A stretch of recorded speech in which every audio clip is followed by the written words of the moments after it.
L'équipe cycliste Bahreïn victorieuse a annoncé vendredi 16 juin 2023 la mort à seulement 26 ans de son coureur Gino Madère. Il a chuté très lourdement lors du Tour de Suisse, avant de succomber à ses blessures. Le monde du cyclisme est en deuil. Le coureur Gino Madère vient de décéder à seulement 26 ans, vient-on d'apprendre par le biais d'un communiqué relayé par son équipe, la formation Bahreïn victorieuse. Retrouvé hier, inerte dans l'eau en contrebas de la route après une mauvaise chute lors du Tour de Suisse, il avait été réanimé par les médecins présents sur place avant transporté par hélicoptère à l'hôpital, où il est malheureusement décédé ce vendredi matin à 11h30.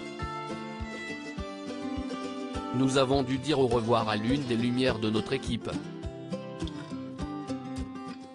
Toute notre équipe est dévastée par cet accident tragique, et nos pensées et nos prières vont à la famille de Gino et à ses proches en cette période incroyablement difficile, peut-on notamment lire dans le communiqué.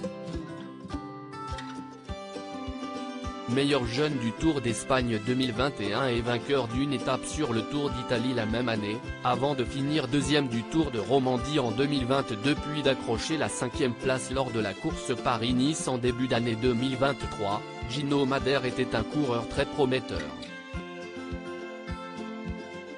Gino était un extraordinaire athlète, un exemple de détermination, un membre estimé de notre équipe et de toute la communauté du cyclisme.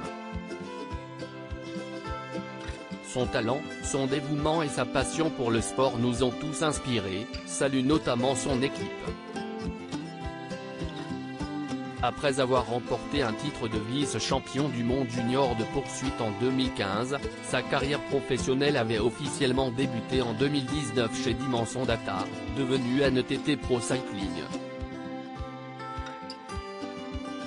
Il avait par la suite rejoint la formation Bahreïn en 2021. Il était à la fois bon grimpeur et rouleur.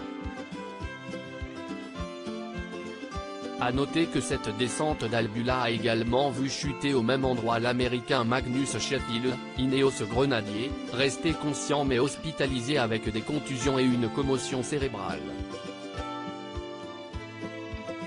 Après l'étape, jeudi, plusieurs coureurs, dont le champion du monde Remco Evenepoel, ont réclamé davantage de prudence aux organisateurs dans la construction des parcours.